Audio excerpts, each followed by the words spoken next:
Okay, Michael, Woody, Mark, Wesley, and others, your calls are coming up in the next segment. We have Michael J. Murphy, one of the producers and directors of What in the World Are They Spraying?, the powerful new film. We have the interview we did in person with g-edward-griffin last week, mixed into a new trailer up at Infowars.com and PrisonPlanet.com for What in the World Are They Spraying? We premiered that earlier in the last hour. Here's this giant folder I've got. While they're talking, I'm going to be flipping through it. We've got a giant section on patents, including something I've never seen anybody cover, for mixing aluminum dioxide and things with jet fuel to disperse it. I mean, this is incredible. And this is just one small folder, even though it's about 4 inches tall, of all of this garbage that's going on. And I think what g-edward-griffin said is absolutely accurate. We don't know the larger operation. We just know that old-timers did test and said it's aluminum dioxide, barium salts, and other things. And now they admit, oh, we want to do test with this to spray from jets. I mean, it's exactly what the old-timers analyzed it to be. And we know there's a weather modification, an over-the-horizon radar use of this. I mean, there's a lot of things going on here, g-edward-griffin. Well, that's right, and it's enough to make your head spin, and sometimes I think that's not to our advantage. We cover too much, and people get in overload, and they tend to just drop away because they can't hold it all up there the first time around. But I think the bottom line, and the thing to keep really focused on, is that the evidence is now overwhelming that they are dumping toxic stuff on us. They're spraying toxic stuff on us, supposedly for our own good. And to make matters worse, they're lying about it. That's all we really need to know before we ought to be energized into action with that information. Whether we understand all of the rest of this is, it's almost secondary. They're spraying us, they're killing us, they're making us sick, and they're lying to us about it. That's right. I remember about 5 years ago, a caller called the show, and because you don't know the term to search for. We had a lot of government documents about weather modification and chemtrailing, but nothing. We have like 1,000 times now. I mean, I'm buried in it to my neck.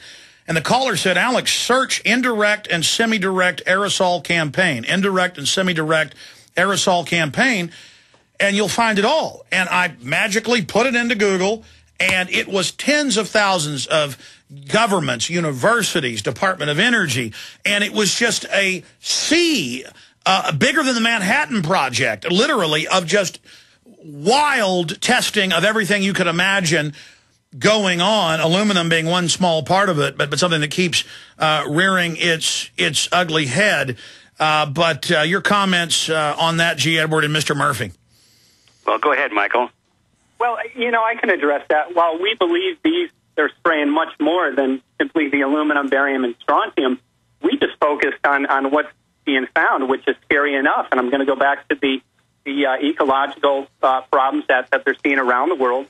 And then the health problems, of course, that have seen a major increase. With just addressing that, and we are just scratching the surface with the film. We're hoping that other people might address this and question it and look into it more deeply. Oh, you more than scratch the surface. You show they admit they've been doing testing. Now they're proposing it and publicly, and then denying they're even doing testing when you put them on the hot seat. Well, they absolutely are emphatically denying this. Stuart Howe, Jeremy Ross Michel, and myself were at the AAAS meeting, and we confronted them on the current deployment of these programs, and they flat out denied it. And then we finished the film in Washington, D.C., where Jeremy, Paul, and myself went, and we addressed over 35 members of Congress and senators, all who, for the most part, they were literally running from this issue in what appeared to be a cover-up. And we also addressed Bart Gordon, who is the chair of the Science and Tech Committee, who just completely eluded the question when we spoke to him about the current deployment. So, well, and if somebody took from what I was saying that this film was only scratching the surface, this film is extremely deep and covers a whole bunch of key subjects. That's the point I was making. I'm drowning in it. I've been trying to make one for 2 years, and it's just so much evidence and so many different programs. I don't know where to start, so I salute you guys getting this film out so quickly. Well, one of our decisions we had to make right up front is, how many issues or sub-issues do we cover in it? I kind of looked at each other and said, man, we'll be we'll never get it done if we try and cover every aspect of it. So that was a decision just to focus on the spraying part and the toxicity part. And a moment ago when I said they're lying to us about it, that's a pretty strong statement, and I don't make statements like that unless I'm prepared to back it up. And the two areas in which they're lying to us, one is that they deny that this is underway, and the other area is that they deny that they know anything about toxicity. On the film, you'll see one of these scientists say, well, we don't know if it's toxic. We haven't looked into that yet. And now we have the papers right on the internet that show that they have looked into it, and they found out it's terribly toxic. So they're lying to us. Hold on, let's expand on that after the break. Long segment coming up. Well, we're definitely going to have these guys back up in the near future to do another hour or two just to take calls and cover more of the seminal, groundbreaking film, What in the World Are They Spraying? And again, it's available at Infowars.com, or you can call toll-free to get it, 888-253-3139. When the film starts shipping and when it premieres, you can go to Atlanta, Georgia, and the website is atlantapremiere.com to get tickets to hear g-edward-griffin speak and to see the film premiere on the 22nd of this month coming up. I'm sorry to interrupt. It's actually the 23rd. Oh, I apologize. No okay, problem. the 23rd. Well, they'll find out at atlantapremiere.com. Now, gentlemen, continuing here, G-Edward, you got cut off by the break. You were getting into how they're lying, how they're trying to cover it up, and you find the very scientist-owned papers, and I'm showing a Council on Foreign Relations paper that they put out 3 years ago, where they just came right out and admitted geoengineering workshop on unilateral planetary scale geoengineering. And, oh, guess what? They talk, all these government heads talk about chemtrailing, spraying the atmosphere with aluminum dioxide. So, G. Edward, please continue. Yeah, I think it bears repeating, Alex, because I've said that these people are lying, and that's a very strong statement. I wouldn't say that unless it was easy to prove. They're lying at two levels. First of all, they say that the spraying activity is not going on. They're just discussing it. And, well, that's we've got that nailed. That's for sure. That's been going on for at least 10 years and longer. But now, to me, more important than that is that they say, well, they don't know whether this stuff is going to be harmful to health or not. They say, well, we haven't looked into that yet, but we certainly must do that. We won't start this spraying, you understand, until we've checked that out and made sure that, it's okay. And now we find out that there are documents all over the place, and you can even get them on the Internet, documents showing research studies put out by the military, for one thing, where they've checked into the toxic effects of these compounds. And the conclusion of these reports is that they are highly toxic. So you know that the scientists who are promoting this are aware of those tests. So that means that they're lying to us. Now, this is serious stuff. And we're talking about the survival of the human race, and they're lying to us about it. So I can't think of it. If this doesn't make somebody mad, I don't know what will. They must already be drinking too much fluoride in their water. Well, there's a major parallel to, and I want both of you to speak to this, Mr. Murphy first. The parallel is 20 years ago, or 19 years ago to be technical, the Army's own reports said depleted uranium is deadly. We can't use it in regular combat because it will increase cancers, organ failure. It's deadly. Then they went ahead and used it in 91. Now they're using it at shooting ranges and proving grounds everywhere. They're using it in wars in Serbia and in Afghanistan and Pakistan and Iraq. And it's 15 times the birth defects and cancers in children in Iraq in the cities where it's used. That's British Medical Journal. It's 3 to 4 times deformities and cancers in troops. They know this, and they just have made the decision, we're going to use this and put it out everywhere. And it goes to not just Tuskegee, but now, oh, we're sorry, we shot up men, women, and children with syphilis by the thousands in Guatemala. That came out late last week. And this really goes to the point of they put out video games for kids like Super Mega Worm, where you go around as a worm, ridding the earth of humans, killing women with baby carriages and police.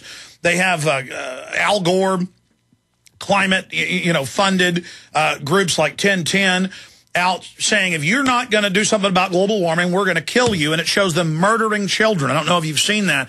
And they're now saying eco-fascism is good in The Guardian. We need tyranny. We don't care if you don't want to pay us carbon money. We're coming for you. It's an excuse for mass murder, an excuse for death. And these people are spraying their own families with the aluminum. They're using the DU, and really they are just psychopathic people with a death wish who want to kill all humans when you really read what they have to say. G-Edward-Griffin, I want to get your take on that, and Mr. Murphy. Well, I'll start the ball rolling on that. I'm sure you're right, Alex. There are a lot of psychopaths out there that really hate the human race, and that they've been so indoctrinated, I suppose, that they feel that all of the problems of the world, especially the ecological problems, are a result of that ugly species called Homo sapiens. And so they kind of think of themselves as being godlike and not really Homo sapiens themselves. They're sort of above it all.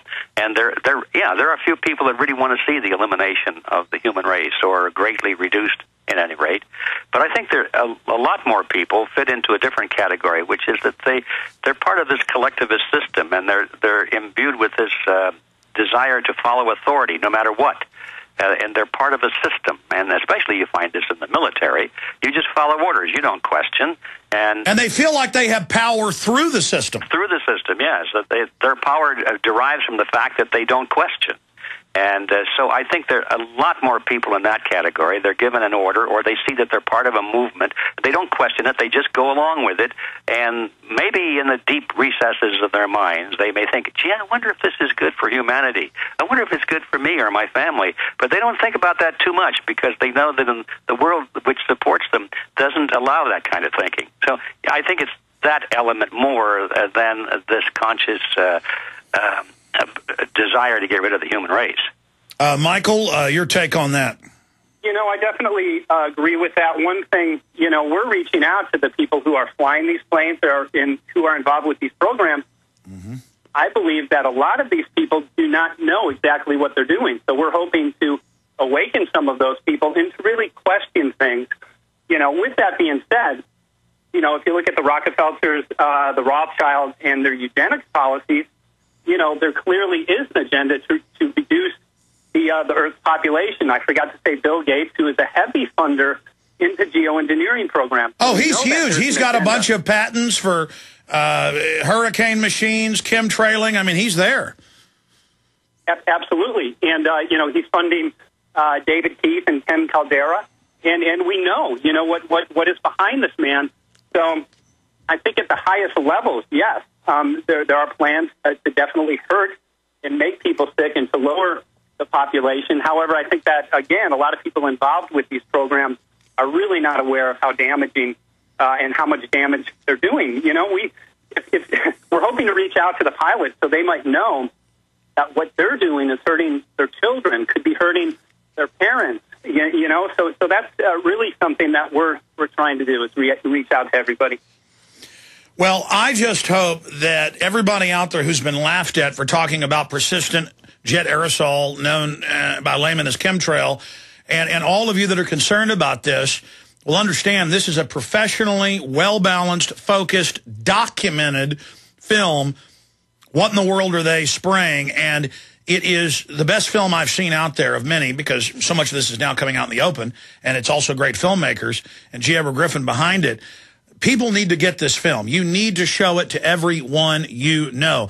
Guys, I'll put you on the spot here. You know, all of my films, I want people to air them on Access TV, to make copies of them. I know you got a lot of producers and filmmakers involved in this. You have to get their okay for it. But I mean, obviously, if you tell the grassroots, air this on Access TV, make copies, give it to people, obviously for nonprofit, not for sale purposes, or you could lose control of your work.